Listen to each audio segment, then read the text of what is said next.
Yon, magandang hapon po sa lahat. Welcome po sa second episode ng Money Talks, Usapang Investment. Ako po si OJ Bueno, ang host niyo po for the second season. Tuwing second and fourth Friday of the month, 1 p.m. to 2 p.m. Ayan, live po tayo dito sa official Facebook page ng AFP MBay. So ready na po ba kayo sa second financial management lesson natin? Pero bago po natin tawagan si Sir Omeng to start this discussion, in-encourage po namin kayo na magpadala po kayo ng mga questions. So kung may mga tanong po kayo mamaya tungkol sa topics natin, paki-comment po dito sa ating Facebook Live, paki-message po ang ating official Facebook page, and pwede rin po dito sa Zoom chat box. Sasagutin po natin yan towards the end of our episode. For now po, let's review yung question natin from the last episode at yung mga possible answers po. Makikita nyo po sa inyong mga screens.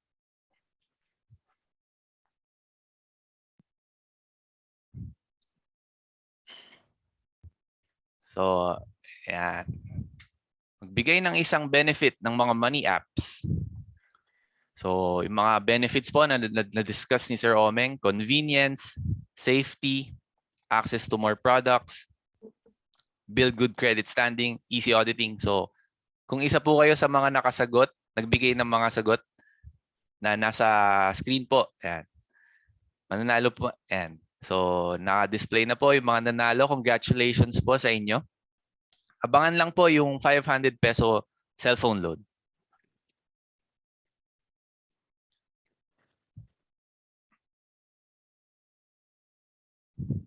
Ayan, pakisubaybayan din po ng mabuti yung episode natin ngayon kasi baka kayo po ang isa sa manalo ng 500 peso worth of cellphone load.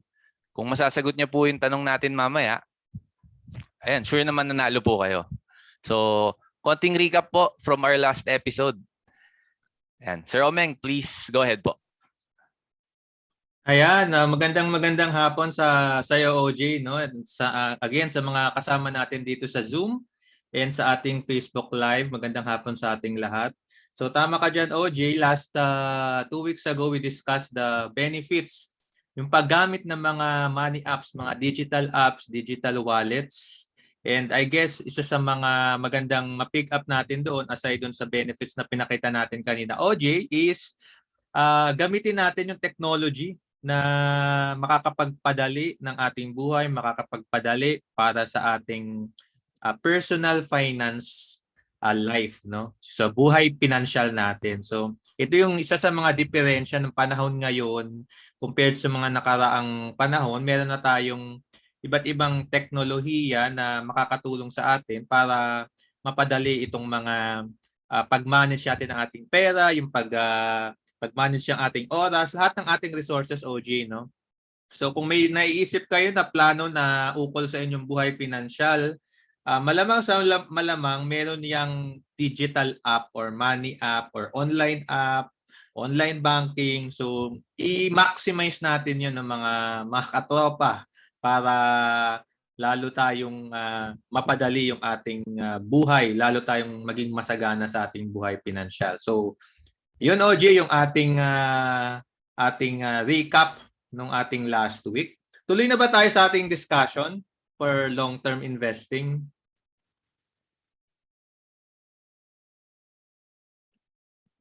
Ayan, sige. So kung tuloy na tayo dyan, OJ, sige.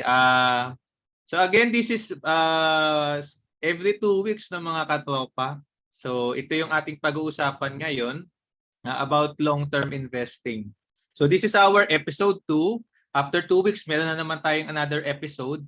So subaybayan natin itong ating Money Talks, Usapang Investment, every second and fourth Friday. Alright? Okay, sige. So again, ang i-discuss natin ngayon sa ating mga nanonood about long-term investing. So bakit ba, ano ba itong long-term investing and ano ba yung mga dapat nating iniisip when we go long-term investing? Siyempre, when we talk about long-term investing, basically we want to build our wealth. No, ayaw natin na natetenga yung ating ipon, na ayaw natin na nasasayang lang, natutulog kumbaga sa bangko yung mga ating funds, ating mga money sa mga bangko dahil again alam naman natin OG na maliit yung interest na kinikita natin sa ating bangko, no.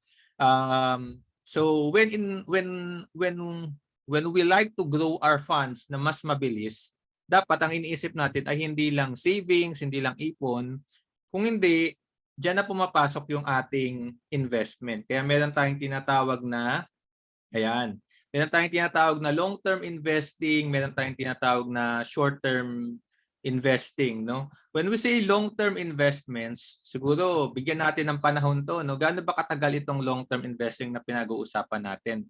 Medyo relative 'to, no? Pero in my experience, at least 5 years bigyan mo ng panahon. Kung kaya mo na mas mahaba, at least 10 years. Yan yung ilalaan nating funds. Yan yung ilalaan nating time period na aantayin natin before sana natin i-pull out yung ating investment. So meron namang mga short-term investment din.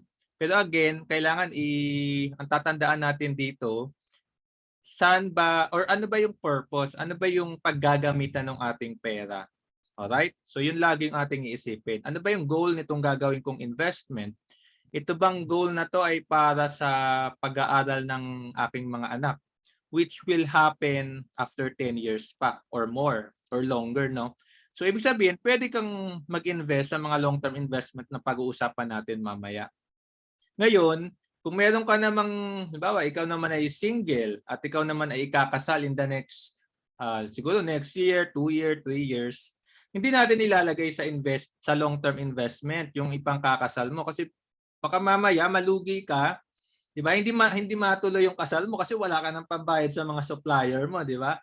So again, ang ating basic guideline, no, basic guideline when it comes to choosing kung papasok ba tayo sa long-term or sa short-term investment is dapat alam natin kailan ba natin gagamitin itong pera na ito. Okay? So sana malinaw 'yun, no? So ang pag-uusapan natin ngayon, OJ, is ayan. So bakit ba unang-una why long term? Bakit ba tayo mag-invest long term? So nasagot na natin 'yun kanina. Liliwanagin lang din natin mamaya.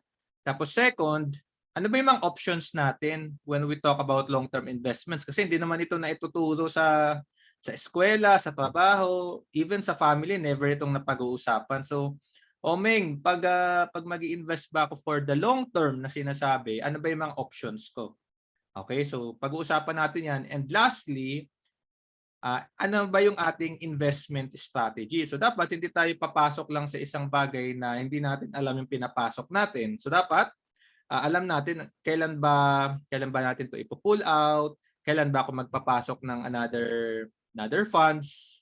Okay? So ganun lagi yung ating pag-uusapan, no, in our session today. Okay? So, ayan. So, unang tanong, why go long term? Okay? So, why go long term? Number one, reduced volatility. Alright? Ano ibig sabihin ng reduced volatility? So, ibig sabihin, pag short term kasi, alam natin yung mga investment, lalo na yung mga sa stock market, mga mutual funds, akyat baba yan ng akyat baba kada araw eh. So dahil nag-i-invest tayo ng pangmatagalan, kaya nating maatim or kaya nating sumakay lang dun sa tinatawag na volatility na yon. So kaya mong mag-antay ng at least 5 years, hindi mo iisipin yung pwedeng mangyari every day or every week sa investment mo. Okay, so yun yung ibig sabihin ng reduced volatility. So halimbawa ito, meron tayo ditong chart, no? Di ko alam kung nakikita nyo, pero ito yung performance ng stock market. Okay, ito yung performance ng stock market from year 1991 up to 2021, no? Hindi ko na nasama yung 2022. Pero kita nyo, may tatlong global crisis dyan. No? Merong Asian Financial Crisis noong 1997. Tapos merong 2008 Global Financial Crisis. Ang laki ng mga bagsak niyan.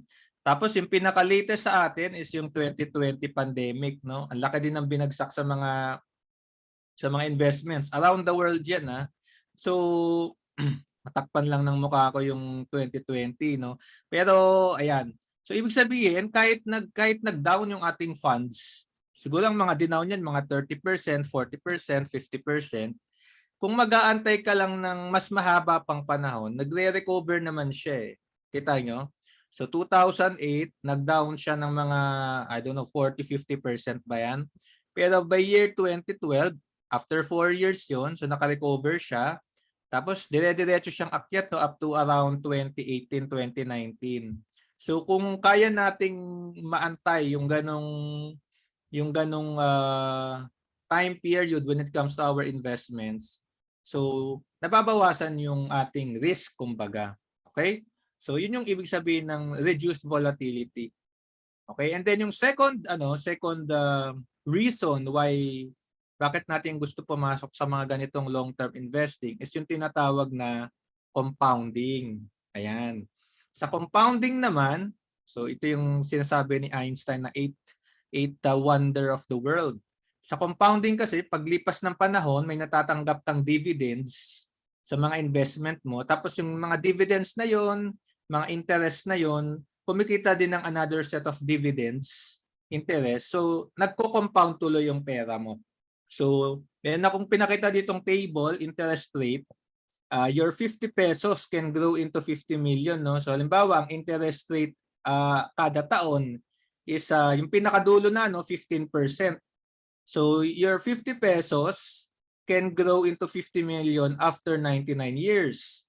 Okay, so of course, hindi naman natin kayang abutin yung 99 years no, na nag-i-invest pa rin tayo. Pero ibig lang sabihin, kahit sa maliit na halaga na meron ka ngayon, basta hahanap ka ng isang financial investment or financial instrument na merong interest rate, sabihin mong 5%, 6%, 7% a year, pagugulungin mo lang siya ng pagugulungin, hindi mo kailangang pag-isipan talaga yan kada araw, kada buwan, kundi hayaan mo lang dahil hindi mo naman kailangan ng pera, hindi mo naman siya gagamitin in the short term, so lalaki at lalaki yan. So hindi natin namamalayan, meron na pala tayong millions. Okay? So yun yung reason, OJ, kung bakit why we advocate no long-term investing. Okay? So ikaw ba, OJ, meron ka bang experience about long-term investing? Yung mga pinakita ko kanina or at least idea about this? And sir, personally sir, hindi ko pa natatry yung long-term investment eh. Pero gaya nga po nung sinabi nyo, maganda siya na simulan habang bata pa po ako. Yeah. Correct. Tapos ang nagustuhan ko po doon yung sa chart na pinakita nyo kanina na yung market po bumabagsak pag may mga crisis at nagre-recover din po. Hindi lang po natin alam kung kailan pero eventually nagre-recover din po siya. So yeah. Actually ang diyan, tama ka diyan, OJ, no. So ito yung maganda pag ito yung maganda pag meron tayong crisis na tinatawag kasi crisis becomes an opportunity. Kung meron lang tayong funds na handa, no? So imagine niyo yung pinakita ko kanina, 'di ba? Sige, balikan lang natin 'yon. Yung pinakita ko kanina, for other people 2008, napakalaki ng kanilang naging problema. Even for 2020 COVID crisis, no? COVID pandemic. Pero ngayon naka-recover na rin tayo from almost as normal na tayo as before, OJ, 'di ba? Parang face mask na lang yung diferensya nung mga as compared to our times before. Pero imagine niyo if nakapag-invest tayo nung COVID-19, tapos antayin lang natin siya maka-recover. Total wala naman tayong siguro ng ibang patutunguhan kundi maka-recover talaga. This kinds of crisis becomes really an opportunity to grow our funds. Basta alam lang natin yung ating pinapasok. Okay? So moving forward, ayan. So Yan yung reason natin why we like to invest for the long term. Time is our best ally. Okay? So, again, that is reduced volatility. Hindi natin talaga kailangang pagtuunan ng pansin yung ating investment. Basta alam na natin kung saan na natin nilagay. We have our reasons, we have our time horizon. Tapos second is compounding, no? Yung paggulong ng ating pera, hindi natin namamalayan lumulobo na pala yun. All right, so next to our topic, know your options. So ano ba yung mga available long-term investments na meron tayo here in the Philippines? Okay? So meron lang ako nilista ditong 4. Marami pang iba pero ito yung sigurong masasabi kong accessible sa atin, no? Meron tayong bonds, meron tayong stocks, meron tayong mutual funds, UITF, ito yung Unit Investment Trust Funds. So, ang collective term dito is pooled funds, no? They pool money from different investors, pinagsasama-sama nila yun, and then they invest it sa mga different financial assets. And then meron tayong tinatawag din na exchange traded funds. So parang ano lang din ito, parang pooled funds, parang mutual fund lang din technically, pero you can buy it sa stock market. Okay? So sa Philippines, meron tayong isa pa lang na ETF, exchange traded fund. So pwede nyong aralin yun, no? So pwede nating i-discuss yun, OG, sa next session natin kasi under stock market din yun. Alright, pero ang i-focus natin ngayon is itong mga mutual funds or pooled funds or UITF. Alright? So before that, yung bonds, siguro short remarks lang about bonds. Itong bonds is offered by mga pautang ito ng mga corporate entities, mga corporations, mga companies, or even Philippine governments, no? Nagpapautang tayo sa gobyerno or sa company, binibigay natin yung ating pera and then they promise us as a return yung interest. So meron yang depende, no, pwedeng annual interest or pwedeng every 6 months. Pero ganun lang yung idea niyan, parang ano lang din yan, lending, pero ang kausap mo instead na tao, ang kausap mo is gobyerno tsaka companies. Okay? So maa-avail mo yan pag may mga announcements yung mga companies. Normally pwede mong tanungin yan sa bangko. Kasi sa bangko din nila idinadaan yung paglagay ng pera sa bonds. Alright? Pero for now, ang pag-uusapan natin na mas into more details is itong stocks and mutual funds. Alright? So yung stocks, pwede natin yang i-discuss pa in more depth sa next session. Pero ang idea lang ng stocks, ayan. So siguro yung iba sa atin wala pang idea about stocks, no? Pero ang idea lang ng stocks is we become part owner of these companies. Biggest companies in the Philippines. So ano ba ibig sabihin ng part owner? Parang kasosyo ka lang doon sa negosyo nila. No, halimbawa, stockholder ka or stock owner ka ni Jollibee, ibig sabihin, part owner ka ni Jollibee. And dahil part owner ka, pwede kang kumita kapag umakyat yung value ni Jollibee as a company. Okay? So that's one. Yun yung tinatawag natin capital appreciation. Then second way of earning is nagbibigay sila ng dividendo sa mga shareholders nila. Alright? So yun yung 2 ways of earning actually, no? So capital appreciation pag tumaas yung value ng stocks mo, and then dividends kapag nag-distribute sila ng dividends sa mga shareholders nila. Okay? So ito yung sample, no? May sinama ako ditong chart ni Jollibee. So siguro naman familiar tayo kay Jollibee, no? So si Jollibee, nag-invest ako OJ kay Jollibee 2010, mga ganong period. Ang price ni Jollibee noon is around 80 pesos lang. Ayan, 80 pesos lang. Pero from 2010, umakyat siya to 120 noong 2013, umakyat siya nung 160 noong 2014, 2016 umabot siya ng 222, tapos sa 2019 nag-peak siya, no? around almost 300 pesos, no? So from 80 pesos, 80 ilang percent 'yon? Halos halos 4 times, 'di ba? More or less 300% mahigit. So kung nakasakay tayo or kung naka-invest tayo kay Jollibee, ganoon din yung mangyayari sa in-invest natin. So yung 100,000 mo magiging almost 400,000, mga ganoon. Okay? So wala tayong ginagawa noon. Nag-invest lang tayo kay Jollibee kasi alam natin maganda yung negosyo ni Jollibee eh. Pero pansin mo nung year 2019, 2020 bumaba siya, 'di ba? So alam natin yan dahil yan sa pandemic. Pero ngayon, up to ngayon lang to at 2022, umakyat na naman siya ng 222. So from 110, naging 222 na siya. So 100% na naman yon in span of 2 years.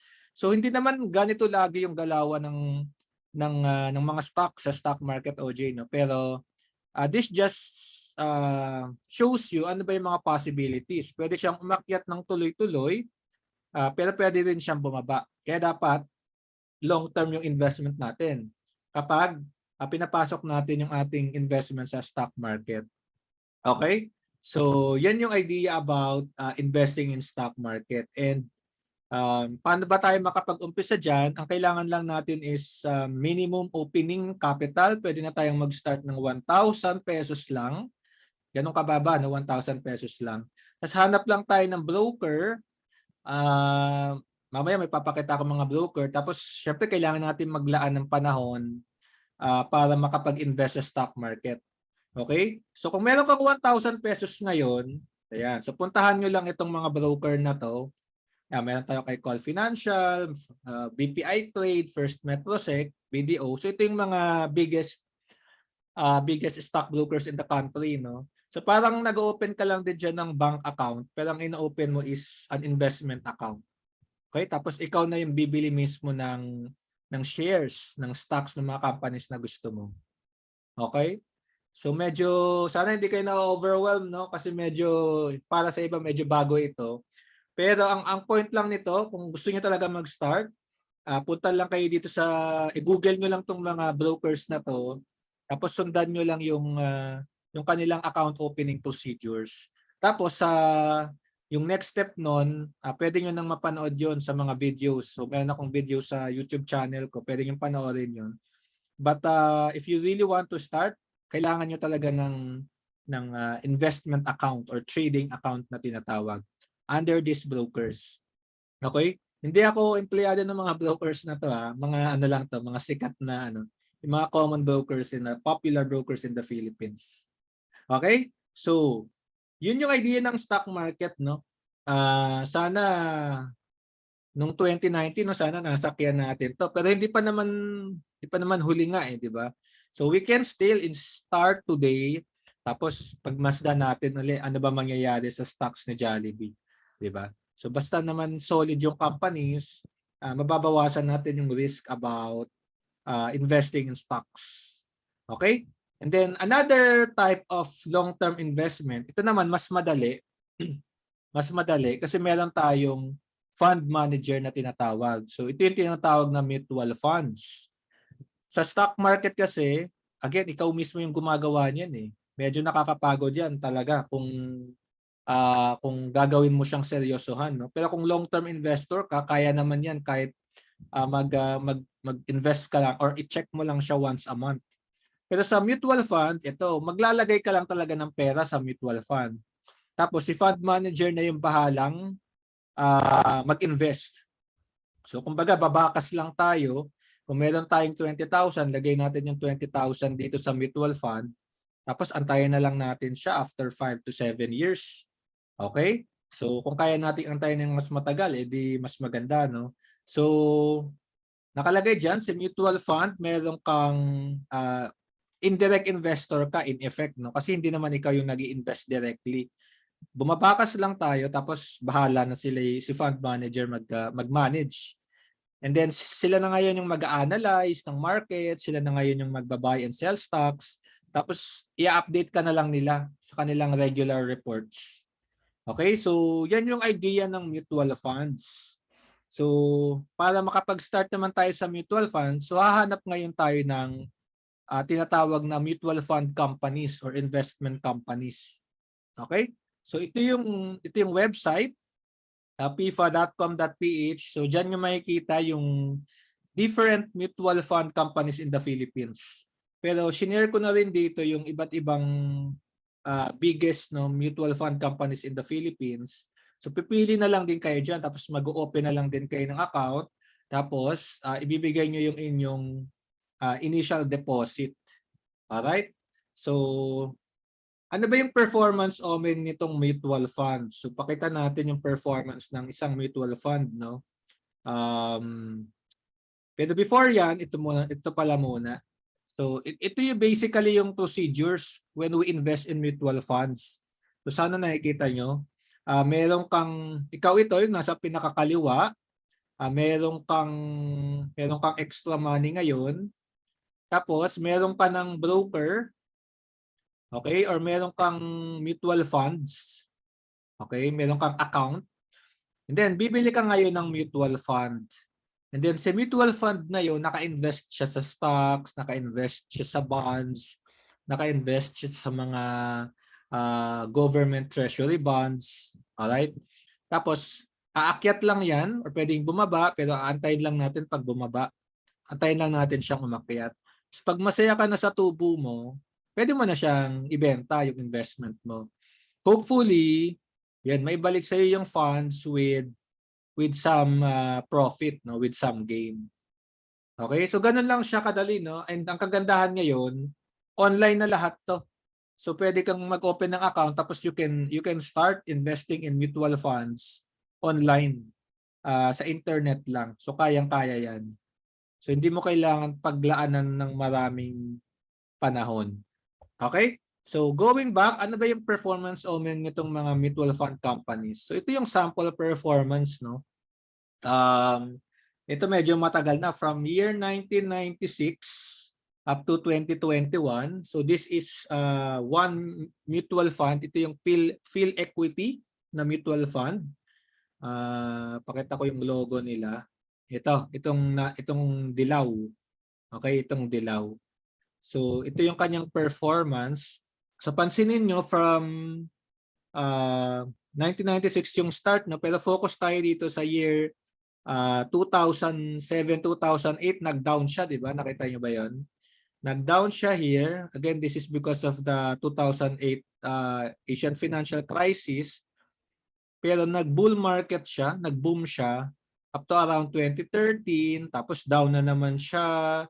Tapos naka-recover na naman, tapos down ulit by year 2015, 2016, up, down, 2018. Nag-peak siya around 2018. Tapos pandemic, 2019, kaya nag-down ulit. Pero nag-recover na naman siya noong year 2021. Okay? So, kung short-term kasi ang time horizon natin sa mutual funds, 'di ba? Baka nabiktima ka dito sa mga downtrend niya. Pero kung kaya nating mag-antay ng mas matagal, tas invest ka pa, magdagdag ka pa dito sa mababang presyo, mas lalaki actually yung ating kikitain. Okay? So, kagandahan diyan, hindi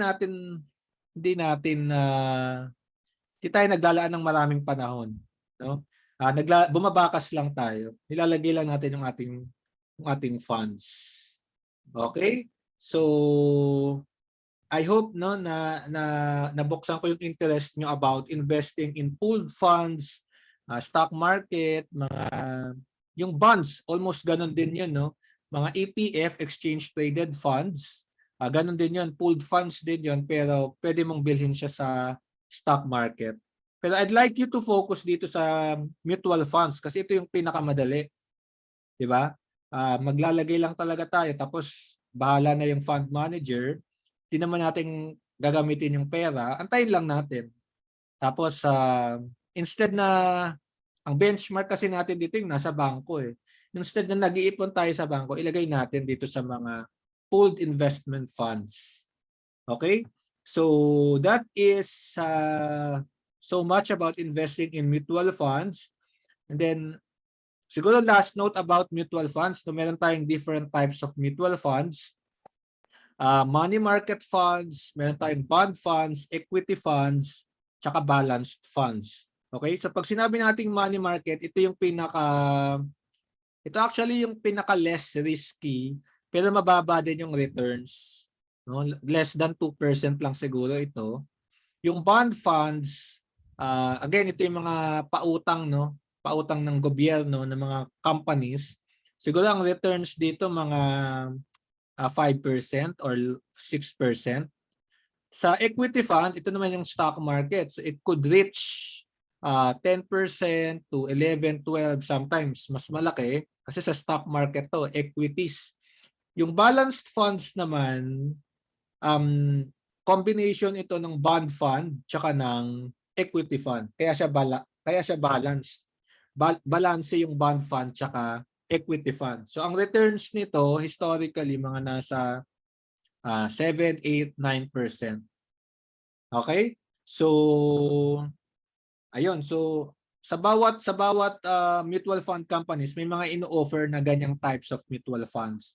So dapat lang aware kayo kung ano yung time horizon nyo sa mutual funds tsaka kung magkano yung ilalagay nyo. Okay? So again, ang minimum dito ngayon, dati ang minimum dito 10,000 eh. Pero ngayon even sa GCash, no? Meron na rin ganitong investment sa GCash, UITF naman 'yon. 50 pesos, as low as 50 pesos you can start investing, no? So kung sa mga nagsasabong sa atin dito, mga nag-iisabong, baka pwede yung ilipat yung kaunti sa sa GInvest, 50 pesos minimum. So ayun, yun OG, no, sana medyo nalinawan ka about mutual funds, no. May experience ka ba OJ about mga ganito pooled funds, or may narinig ka ba, may kakilala ka ba na into mutual funds? Yeah.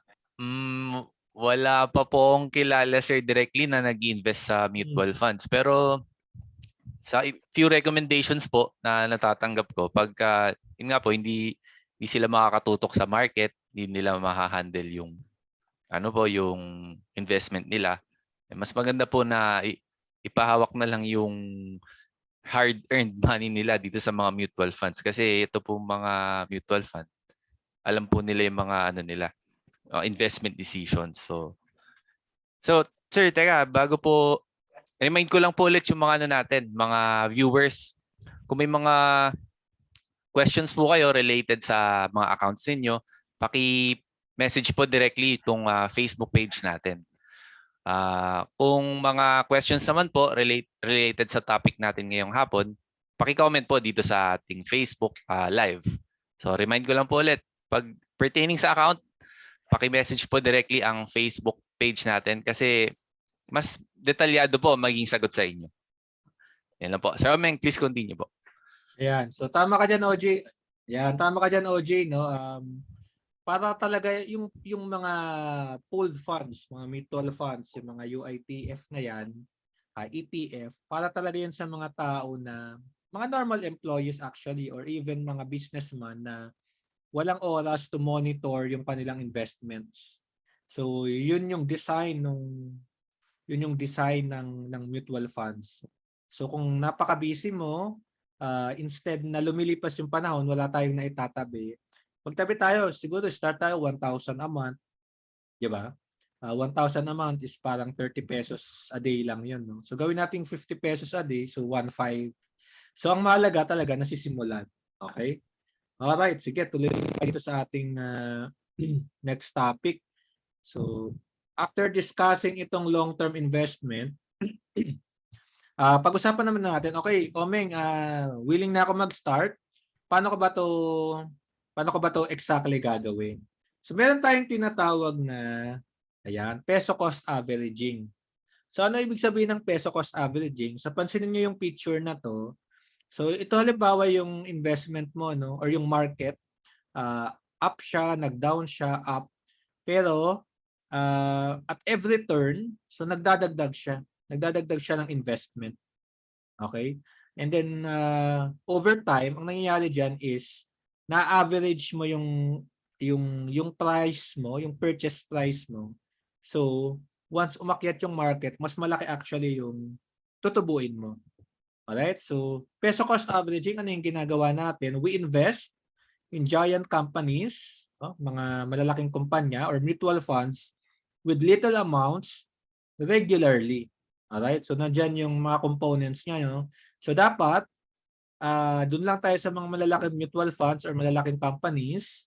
Tapos, even with little amounts, we can invest. We can start our investment. And as much as possible, though hindi siya requirement, pero this is a recommendation, you should put your little amounts regularly. Okay? So bakit regularly? Kasi mamaya maliit lang yung funds mo, sabi mo 1,000 a month. So kung hindi siya regularly, wala masyadong mapupuntahan, no, yung 1,000 lang natin na nilagay. Kung dumoble man yun, edi 2,000 lang yun. Di ba? So sa pagdaan ng panahon, through compounding din, yung diniscuss natin kanina, every month we add. So na-average natin yung ating purchase price, lumalaki tuloy yung ating investment together with its profits. Tapos once mas malaki na yung ating shares, yung number of companies na ininvesta natin, or even mutual fund shares, lumalaki din yung ating dividends. So passive investment to So wala talagang kailangang maraming panahon na pagtutuunan. Kung hindi, maglalagay lang tayo ng ating investment regularly. Okay? So that's peso cost averaging. That's one strategy. So magtabi lang tayo ng kaunti from our monthly salary or monthly profit. Tapos ilagay natin dito sa mga paper assets na to. Okay? And then another strategy, ito naman medyo medyo mas serious na, no? Ang ibig lang sabihin nito, core satellite strategy. Okay? So yung bulk of your investment na nasa stock market siya halimbawa or nasa mutual funds, tas yung ibang, so let's say 35% or 50%, then yung ibang funds mo naka-invest siya sa halimbawa sa mga foreign stock market, US stock market, invest tayo kay Google, kay Facebook, pwede din yon, available na din yun sa Philippines. Pwede din yung mga dividend stocks, so yun yung tinatawag na income stocks. Let's say yung mga telecoms, mga Meralco, utilities, Globe, PLDT, yun yung mga companies na malakas magbigay ng dividends Kasi sobrang, kumbaga malalaki na yung mga companies, they don't need the money for their expansion. Binibigay na lang nila yung kanilang kinikita sa kanilang mga investors. So, yun yung tinatawag na income stocks. Then meron ka pang kaunti na mga tinatawag na satellite stocks. So 1% to 2% to 3%. So ibig sabihin lang nito, i-diversify natin yung ating investment, no? So wag lang sa isang company, i-diversify natin into different kinds of companies, different kinds of stocks. Alright? So do yung mutual fund, ang kagandahan kasi sa mutual fund, diversify na rin kagad yun. So kung nag-invest tayo sa mutual fund, regularly, diversified na siya.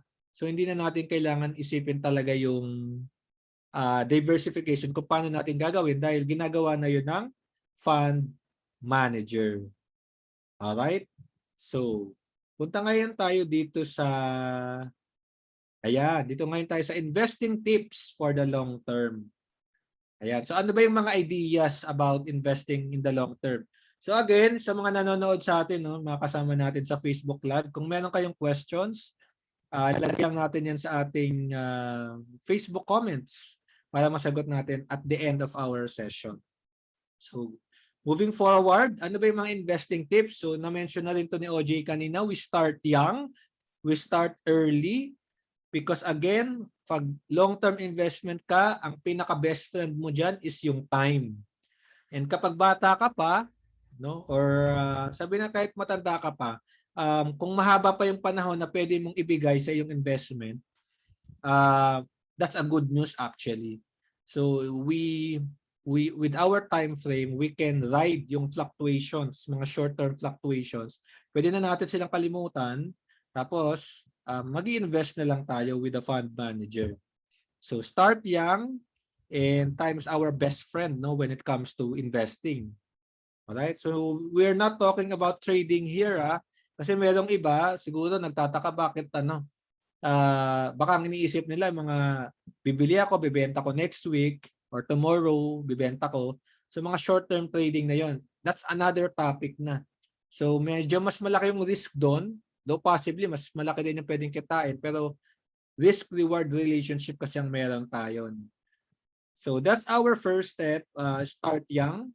So again, kapag when we are having our salary, we pay ourselves first. So we get our savings first before we splurge on other expenses. All right? So kung binabayaran natin yung ating mga utilities, yung ating mga utang, yung ating mga kailangang babayarin sa bahay, bayaran din natin yung ating capital, which is ourself. All right? So pag-ipunan natin yung ating financial future as a reward na rin for our efforts, no, our daily work.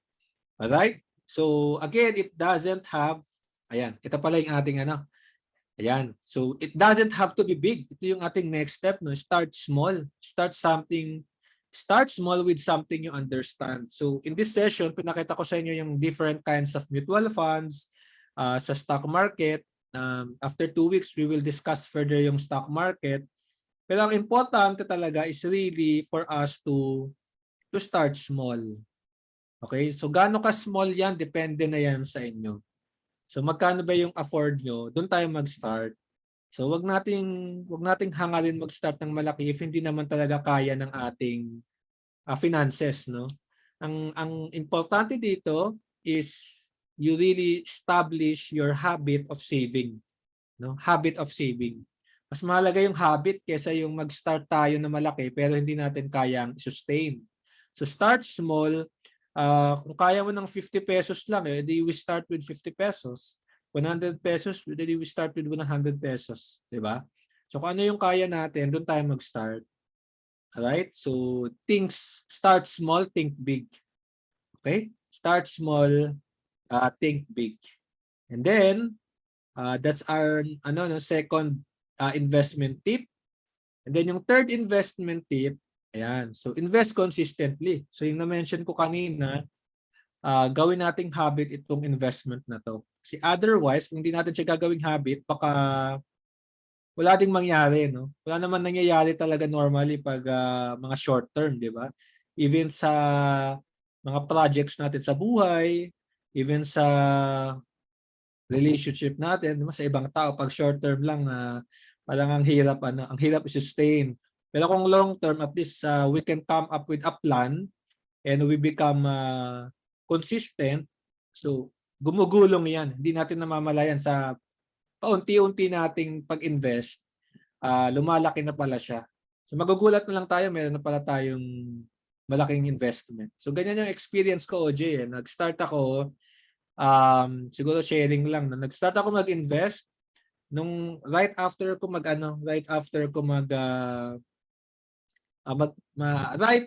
graduate. Ayun pala. So graduate ako year 2010, tapos syempre first time first time ko magkasweldo. Hindi ko alam kung ano yung gagawin ko sa sweldo ko, no. So thankfully natuto ako about stock market, about mutual funds. So every salary talaga nagtatabi ako every month. All right? So that was 2010, 2022 na ngayon, so mga 12 years na pala 'yun. Tapos yun, thanks be to God, with my consistent saving, nakabili ako ng, hindi naman sa pag-aangat ng bangko, no? Kabili ako ng sarili kong bahay, niregalo ko yun sa magulang ko. Kasi wala kami sariling bahay noon, OJ. So niregaluhan ko siya, 2018 yon. Tapos recently, nakabili ako ng sarili kong sasakyan, di ba? Tapos wala akong utang. Tapos meron ako mga ganitong investment, ganitong savings. So hindi naman ako kalakihan sumweldo kung simula, 'di ba? So with my goal, yung pangarap ko na iahon yung family ko, yung aking habit na every month maglalaan ako ng aking para sa aking investment. So tapos babawasan ko yung aking mga expenses na hindi naman talaga kailangan, 'di ba? So na-achieve natin over time yung ating mga pangarap sa buhay. So hindi kailangan natin i-compare yung ating sarili sa iba. We have our own timing, we have our own journey. So what we should do is to work on our dreams, no? Kaya mahalaga really invest consistently. So ang sabi dito, consistent action creates consistent results. Ayan. So pag hindi consistent, wala pa lang results, wala pa lang resulta. Alright? So dito sa mga nanonood sa atin, 'di ba? Imagine niyo, ilang taon na tayong nagtatrabaho? Mga 5 years na ba? Mga 10 years? 15 years, 'di ba? Magkano na yung dumaan sa kamay nating pera? Siguro mga milyon na 'yun, 'di ba? Siguro naman mga milyon na 'yun. So magkano yung naitabi natin? 'Yun yung tanong eh. 'Di ba? With that many years. Magkano yung naitabi? Kasi kaya tayo wala masyadong naitabi, hindi kasi natin inuuna talaga yung savings. So it boils down to priorities. Okay? So consistent action creates consistent results. And then last topic na lang, no, or last investment tip, no, is diversify. Ayan. So don't put all your eggs in one basket. So kung mag-invest tayo sa stock market, wag lang sa stock market. Or kung nag-invest tayo sa mga companies, wag lang sa isang company. So mag-invest tayo kay Jollibee, tapos so consumer stocks yung Jollibee kasi eh. 'Di ba? Mga nasa consumer sector 'yon. Mag-invest din tayo halimbawa kay Globe kasi nasa telecom industry naman 'yon, lalo na ngayon puro online na. So kailangan natin ng internet. So kikita ngayon si Globe diyan, si PLDT, 'di ba? Ano ba yung mga hot ngayon? Ngayon mahal kasi ang presyo ng oil. Kaya matataas yung mga commodities. Sa mga ano naman 'yan, mga global commodities investment naman 'yon. Pero ano naman 'yan nagsa-cycle naman 'yan eh. Kaya ang mahalaga magda-diversify tayo. So wag nating ilagay lahat yung ating investment sa isang asset class lang, sa isang asset type. Dahil pag nag-down 'yon, so mahirapan tayong maka-recover. Okay? So mag-invest tayo sa stocks. Siguro yung isa, yung part of our investment sa bonds. Yung isa naman sa ETF. Okay? Yung iba naman siguro sa mga co-op. Di ba? Sa co-op. Yung iba naman sa MP2, Pag-ibig MP2. That's another, pwede ding long-term yun kasi 5 years ang time horizon sa MP2 eh. May lock-in period ka na 5 years. Tapos kikita ka ng dividend na normally 5, 6, 7, 8%. MP2 yun government guaranteed yun. So magandang idea rin yun to explore about MP2. No? Aside sa ating Pag-ibig savings, meron pa silang program na tinatawag na MP2 or modified Pag-ibig savings. Ayun. So summarize ko lang, OG, no? So start young. Start as early as we can. Start small. Start with what we have. Be consistent with our small investment. Do it regularly. And then, diversify. No? Very important, diversify. Ikaw ba, OJ? Nasaan ba si OJ? Ayan. Anything you'd like to add dito sa ating mga long-term investment tips? Ano ba yung masasabi mo dito? Siguro sir, wala na po akong i-add dyan sa mga sinabi nyo. Kasi ano po yan eh. Siguro i-add ko na lang po yung parang kadugtong siya ng diversify na and start small. Yung pagko-control po ng risk nila kasi baka po yung expectation sila pag nag-invest sila sa mutual fund. Aangat po agad. Tapos pag down po yung market ngayon, sabihin nila ay baka scam naman po itong pinasok ko. Ganun po talaga yung market, minsan nasa baba yan. Kaya i-manage niyo yung ipapasok niyo na pera, tsaka yung expectations niyo po, i-align niyo po sa yun sa market. Yes, correct. Tama. O tama, hindi ko pala nasabi yun, OJ, no? So tama yung good point yung ni-raise mo. When it comes to pooled funds, so yeah, mga stock market, mga index funds, may risk din yan, no? So hindi nga siya laging paakyat lang. So kaya tayo nag-i-invest ng pangmatagalan kasi bumaba man siya, wala masyadong impact yun sa atin. So pwede lang nating antayin, no, na maka-recover. Pero definitely, makikita niyo yan, malulugi talaga yung investment nyo eh. Pero mahirap kasi gawin yung tinatawag nilang timing na bibili tayo sa bottom. Kasi kung madaling alamin yung pinakababa, marami ng kumita, di ba? So yung timing mahirap gawin, kaya ginagawa natin consistently na lang. Alright? So regular investment, tapos let it grow over time na tinatawag. Okay? So thank you, OJ, for your inputs. That's a great reminder no, para doon sa ating mga expectations, managing your expectations. Siguro to end na lang this, ito. So sana wag tayong matapos dito sa mga shinare ko ngayon. Ayan, so let's try to keep learning and keep growing. Okay? So wag tayong wag sana matapos yung mga natutunan natin dito sa session na to. Patuloy niyong subaybayan yung ating episode dito sa ating Money Talks Usapang Investment kasi definitely pag-uusapan pa natin yan yung mga ibang topics, no? Ano ba yung mga options nyo? And then lastly, siguro ito yung reminder ko na lang or yung magandang type of investment. So sabi dito, an investment in knowledge pays the best interest. Ayan. So lagi tayong mag-aral, no? Magsaliksik.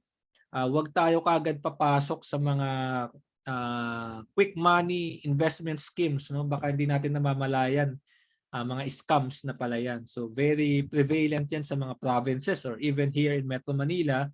Masyado tayong naaakit sa yung mabilis at malakihang kita kagad. Later on, marirealize natin na biktima pala tayo ng scam. Nawala na yung ating pinag-ipunan. So, patuloy natin pag-aralan itong mga investments na to, no? So, kung mayroon kayong question, so pwede nyo naman tanungin yan ngayon or kung hindi man yan masagot ngayon, so pwede nyo akong i-email. Ayan. So, omeng@smartpinoyinvestor.com. Pwede nyo puntahan yung website ko din, smartpinoyinvestor.com. Alright. So, yun lang, OJ, yung ating session for today. Kung meron tayong questions, so pwede nating sagutin yan ngayon.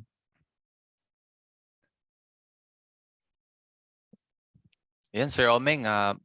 Maraming salamat po sa mga shinare nyo ngayong hapon. Sobrang ganda po ng mga tips nyo, mga information na binigay nyo tungkol sa investment sa stocks, sa mutual funds. So, sobrang nagustuhan ko po yun at for sure yung mga viewers natin. So, ayan. Shoutouts po sa ating mga viewers pala. Kay Ma'am V. Amilano from Zamboanga. Police Staff Sergeant Robert Dialemas from Cebu. Maria Queenie Basco and Jonah May Villena from Quezon City. Ayan po. Maraming salamat po for watching yung live natin ngayon. So ngayon po, si Biel naman po ang bahala para sa mga questions related po sa topic natin. Yes. Thank you, OJ. So for our first question, ilang years raw po, Sir Omeng, para matawag na long-term investment? Ayun. Siguro sa akin, minimum 5 years. No? Yun yung idea ko ng long-term investment. Yung iba naman talaga at least 10 years. Pero sa akin, minimum 5 years pwede na. Like yung sinabi ko nga na MP2VL, hindi ko na naisama dito. Pero you can explore it, ha. That's a regular savings program na meron lang 5 years na lock-in period. Okay? And then meron silang annual dividends. And ang kagandahan doon, almost zero risk siya kasi government guaranteed siya. Pag-ibig fund. So 5 years ang minimum po about a long-term investment. Anything na shorter than 5 years, I would not call it as a long-term investment. Understood, sir. Yeah. Next question natin po. How much po raw ang recommended amount for a long-term investment or para magsimula, sir, ng long-term investment? Ayun, ang kagandahan ngayon, Viel, dati kasi ang mga long-term investment na to, ang minimum nito 5,000, 10,000. Pero ngayon, sabi ko nga kanina sa G-Invest, kung meron kayong GCash app, you can start with 50 pesos. Ganon, 50 pesos. Sa mga call financial, yung mga stock market, ang minimum dyan is 1,000 pesos. Makakapag-open ka na ng account. Alright? Yung iba, 5,000. Pero doon tayo sa mga platforms na makapag-start tayo with small amount. So, G-Invest, mutual funds, call financial, 1,000 you can start sa mga ganitong investment. So talagang wala nang rason, sir, no, para hindi makapag-start ng investment. Kasi ang late lang nung amount na kailangan eh. Moving Correct. forward, ang third question namin na naman, sir, ay magkano raw po yung returns na acceptable for long-term investments? Like, ano po yung percentage dapat, sir? When we talk about return, syempre that's relative, no? Ibig sabihin, bakit ka mag-i-invest? Kasi may risk tayong pinapasok when we go into an investment, no, like sa stock market, sa mutual funds. Ang tanong diyan, ano ba yung mga alternative investments? Okay, so halimbawa, mayroong company na nag-o-offer ng bonds na ng returns niya is or ang interest niya is 5%. So kung papasok ka sa stock market na ini-expose mo yung sarili mo into greater risk, definitely dapat may premium ka bakit ka papasok doon. So dapat greater than 5% at the minimum, no? Kasi kung 5% lang or less din yung expected mo, doon na lang tayo sa bonds, di ba? Ano pa 'yon? Wala pang risk 'yon. So sa stock market, historically, you could say 10 to 12%. All right? A year 'yun a year. Historical yun na pag in-average mo. Pero yung annual niyan, pwede yan mag-negative mag-positive siya sa year 1, negative siya sa year 2, positive na malakas sa year 3, tapos positive ulit sa year 4, tapos negative sa year 5. Pero yung average nun, pag sinuma mo, mga 10 to 12% yun. Alright? So, yung pinakita ko kaninang chart, ganun yun eh. Up, down, up, down. Pero pag tinignan mo yung long-term picture niya, paakyat siya. Okay? Paakyat siya. Ayun. So, just to give you an idea, Viel, no? Yun nga, yung sa dividend sa MP2, ang dividend nila is I think 6 to 7% a year. So, kung ayaw mo ng risk, pwede mo sigurong pwede kang pumasok doon. Kasi almost zero risk yun. Ngayon, kung gusto mo ng mas malaki above 6%, diyan na ngayon papasok yung mga investment, yung mga stock market, mga mutual funds. So, yun yung idea ng mga returns. Ngayon, yung mga traders naman, ito naman mga short term, no? Ano na yon? Mas malalaki na yon, pero mas malalaki din yung pwedeng malugi. Tsaka dapat mas tutok ka na. So, hindi na yun talaga under ng long-term investment. Ayun. Yes, sir. Thank you, sir. Ayan, nasagot naman natin yung tanong na yon. Next question would be, considered rin po ba na long-term investment yung mga variable life insurance, yung VUL, sir?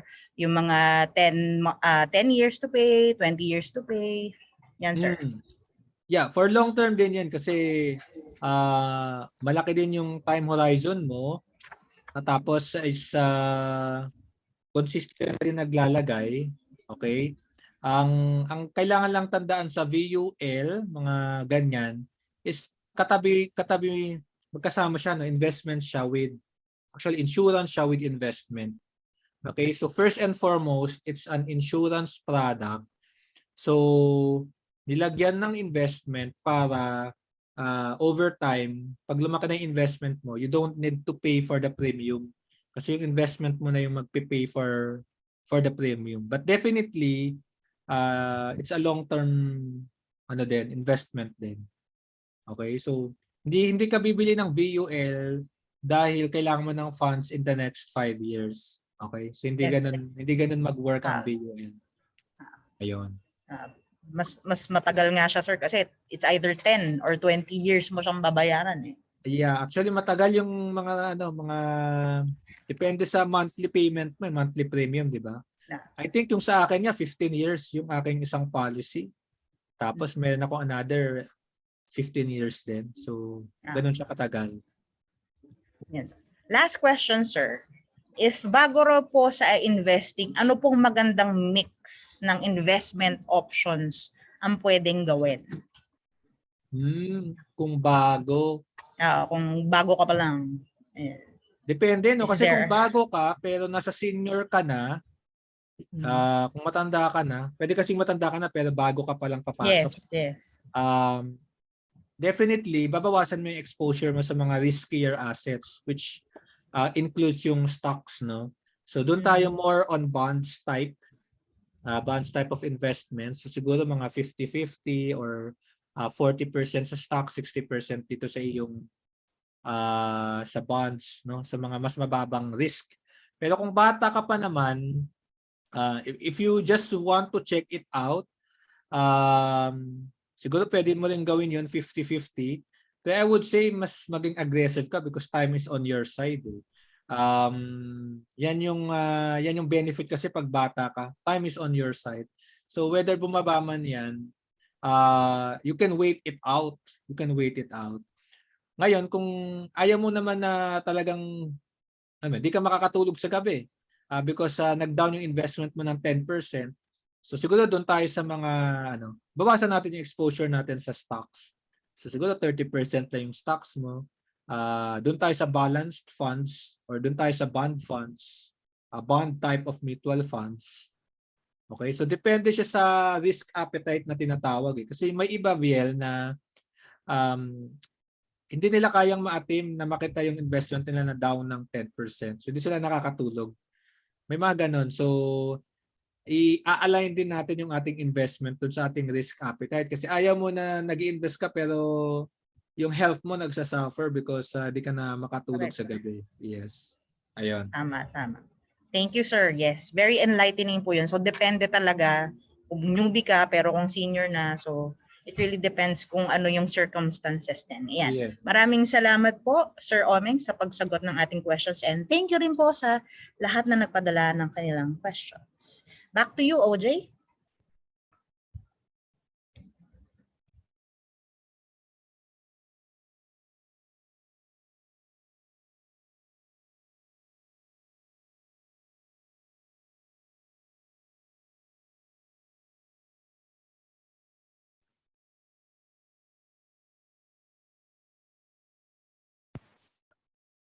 And thank you po, Ma'am Viel, and Sir Omeng, nakamute po pala ako, sorry. Since tapos na po tayo sa Q&A, si Sir Omeng naman po yung magtatanong. Bago po natin i-flash yung question po, ito po muna, yung game mechanics po muna natin.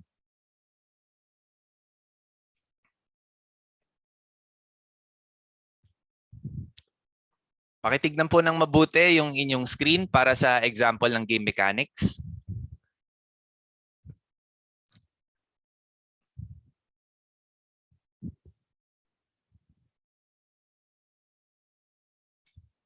Ayan, paki-observe po na mabuti.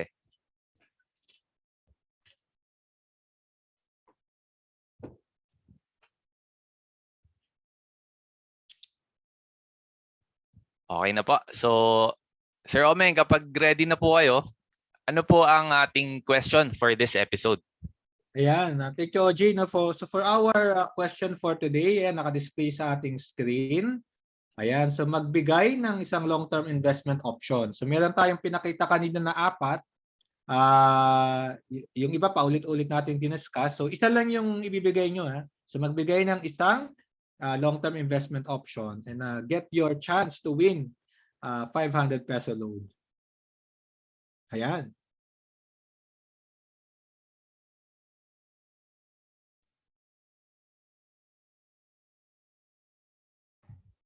Ayan. Four options po ang nabanggit ni Sir Omeng kanina sa topics natin. Isa lang po sa apat na 'yon ang kailangan nyong i-send sa @AFPM by official sa FB Messenger hanggang April 14. At baka kayo po ang isa sa 5 na mananalo ng 500 worth of cellphone load. Ayan, so remind ko lang po ulit kung saan kayo magsisend ng ng answer sa question ni Sir Omeng. Paki-send po ito sa @AFPM by official sa FB Messenger hanggang April 14 po. So, yun. Thank you po for tuning with us this afternoon for a long-term investments episode.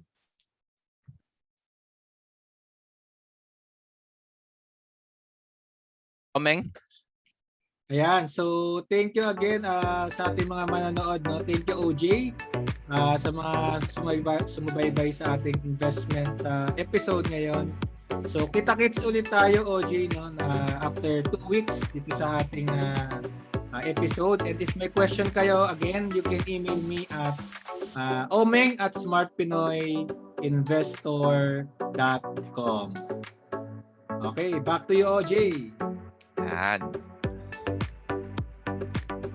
Tune in po ulit with us on April 22 dito sa ating official Facebook page @AFPM by official 1 p.m. to 2 p.m. para sa isa na namang episode ng Money Talks. Money Talks, Usapang Investment. Thank you. Thank you po Sir Omeng. Thank you po sa ating viewers.